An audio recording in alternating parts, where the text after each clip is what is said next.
Kalau nak belajar tentang emas, senang. Nak tahu cara beli, cara simpan, semua tu ramai yang boleh ajar. Tapi tahu tak apa yang paling susah dalam dunia simpanan emas? Bukan nak beli emas tu, tapi nak kekal konsisten menabung.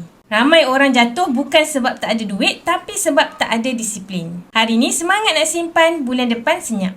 Dan masa itulah duit yang kononnya nak disimpan entah ke mana. Sebab itulah saya selalu sarankan satu teknik yang sangat berkesan. Auto debit beli emas. Dengan akaun Get Public Gold, anda boleh tetapkan bayaran automatik setiap bulan. Pilih jumlah yang anda nak simpan, pilih tarikh dan biar sistem buat kerja untuk anda. Kemudian setiap bulan duit akan terus ditolak dari akaun bank anda. Dan gram emas anda akan bertambah tanpa anda perlu login, tanpa perlu tengok harga emas naik ataupun turun. Nampak kecil tapi teknik ni dah ubah ramai orang biasa jadi penyimpan yang luar biasa. Sebab bila auto debit aktif, anda tak menyimpan ikut mood.